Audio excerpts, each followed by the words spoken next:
महाभारत में हर व्यक्ति अपने आप में महान था। हर कोई किसी न किसी का अवतार था और सभी के पास अद्भुत शक्तियां थी। कोई उन शक्तियों का इस्तेमाल कर पाया तो कोई नहीं, कोई हार गया तो कोई जीत गया। कहते हैं कि सभी योद्धा एक रात के लिए जीवित हो गए थे और यह भी कहते हैं कि सभी योद्धा कलिकाल में किसी न किसी से फिर जन्मे थे। और जानते हैं उनके जीवन अवतारी जीवित और कलिकाल में पूर्ण की रोचक कहानी। भगवान श्री कृष्ण विष्णु के अवतार थे तो बलराम शेष नाग के अंश थे। 8 वसुओं में से एक ध्रुव नामक वसु ने ही भीष्म के रूप में जन्म लिया था। देवगुरु बृहस्पति ने ही द्रोणाचार्य के रूप में जन्म लिया था। अश्वत्थामा रुद्र के वंशावतार थे।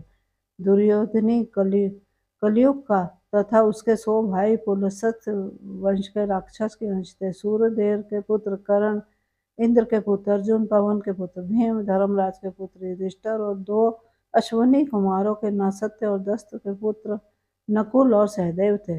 रुद्र के एक गण ने कृपाचार्य के रूप में जन्म लिया। द्वापर युग के अंश से शकुनी अरिष्ठा के पुत्र हंस नामक गंधर्व ने धृतराष्ट्र तथा पांडु के रूप में जन्म लिया। सूर्य के अंश धर्मी विदुर के नाम से प्रसिद्ध हुए।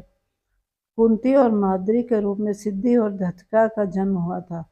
मति का जन्म राजा सुबल की पुत्री गांधारी के रूप में हुआ था। राजा भीष्मक की पुत्री रुक्मणी के रूप में लक्ष्मी जी व द्रौपदी के रूप में इंद्राणी उत्पन्न हुई थी। अभिमन्यु चंद्रमा के पुत्र वर्चा का अंश था। मरुदगण के अंश से सात्विक, ध्रुपद, कृतवर्मा व विराट का जन्म हुआ था। अग्नि के अंश से धृष्ट, धूम्न व राक्षस के अंश से शिखंडी का जन्म हुआ था। विश्व देवगण द्रौपदी के 5 पुत्र प्रतिविधन, सुत सोम, श्रुति कीर्ति, शतानिक और शुद्धसेव के रूप में पैदा हुए थे। दानवनराज विप्रचिति, जरासंध व हिरण्यकशिपु शिशुपाल का अंश था। काली ने भी दैत्य ने भी कंस का रूप धारण किया था। इंद्र की आज्ञा अनुसार अप्सराओं के 17 के अप्सराओं के अंश से 16,000 स्त्रियां उत्पन्न हुई थी। एक रात के लिए जीवित हो गए थे मृत्यु योद्धा। यह उस समय की बात है जब धृतराष्ट्र, कुंती, विदुर, गांधारी और संजय वन में रहते थे। एक दिन वन में उनसे मिले युधिष्ठिर के बाद धृतराष्ट्र के आश्रम में महर्षि वेद व्यास आए। महर्षि वेद व्यास ने धृतराष्ट्र, गांधारी और कुंती से कहा कि आज मैं तुम्हें अपनी तपस्या का प्रभाव दिखाऊंगा। तुम्हारी जो इच्छा हो वह मांग लो।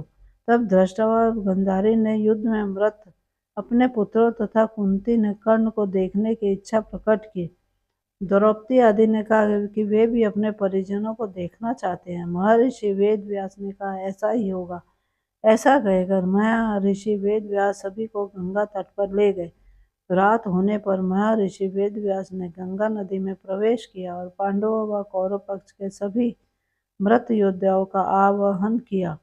थोड़ी देर में भीष्म, द्रोणाचार्य, कर्ण, दुर्योधन, दुशासन, अभिमन्यु, धृतराष्ट्र के सभी पुत्र, घटोत्कच, द्रौपदी के 5 पुत्र, राजा द्रुपद, धृष्टद्युम्न, शकुनी, शिखंडी आदि वीर जल से बाहर निकल आए। उन सभी के मन में किसी प्रकार का अहंकार व क्रोध नहीं था। महर्षि वेदव्यास ने धृतराष्ट्र व गांधारी को दिव्य नेत्र प्रदान किए। अपने मृत परिजनों को देख सभी के मन में हर्ष छा गया। सारी रात वह अपने मृत परिजनों के साथ बिताकर सभी के मन में संतोष हुआ। अपने मृत पुत्र, भाई, पतियों और अन्य संबंधियों से मिलकर सभी का संताप दूर हो गया। इस प्रकार वह अद्भुत रात भविष्य पुराण के अनुसार शिवजी से युद्ध करने के कारण पांडवों को कलयुग में पुनः जन्म लेना पड़ा था। कहते हैं जब आधी रात के समय अश्वत्थामा, कृतवर्मा और कृपाचार्य ये तीनों पांडवों के शिविर के पास गए और उन्हें मन ही मन भगवान शिव की आराधना कर उन्हें प्रसन्न कर लिया। इस पर भगवान शिव ने उन्हें पांडवों के शिविर में प्रवेश करने की आज्ञा दे दी। जिसके बाद अश्वत्थामा में पांडवों के शिविर में घुसकर शिवजी से प्राप्त तलवार से पांडवों के सभी पुत्रों का वध कर दिया और वहां से चले गए। जब पांडवों को इसके बारे में पता चला तो वे भगवान शिव से युद्ध करने के लिए पहुंच गए। जैसे ही पांडव शिवजी से युद्ध करने के लिए उनके सामने पहुंचे, उनके सभी अस्त्र शस्त्र शिवजी में समा गए और शिवजी बोले, तुम सभी श्री कृष्ण के उपासक हो, इसलिए इस जन्म में तुम्हें इस अपराध का फल नहीं मिलेगा, लेकिन इसका फल तुम्हें कलयुग में फिर से जन्म लेकर भोगना पड़ेगा। भगवान शिव की यह बात सुनकर सभी पांडव दुखी हो गए और इसके विषय में बात करने के लिए श्री कृष्ण के पास पहुंच गए। तब श्री कृष्ण ने उन्हें बताया कि कौन सा पांडव कलयुग में कहाँ और किसके घर जन्म लेगा। कलयुग में किसका जन्म कहाँ हुआ, जानिए। युधिष्ठिर जन्म वत्सराज नाम के राजा के पुत्र के रूप में हुआ। उनका नाम मलखान था। भीम का जन्म वीरण नाम से हुआ, जो वनरस नाम के राज्य के राजा बने। अर्जुन का जन्म परिलोक नाम के राजा के यहाँ हुआ।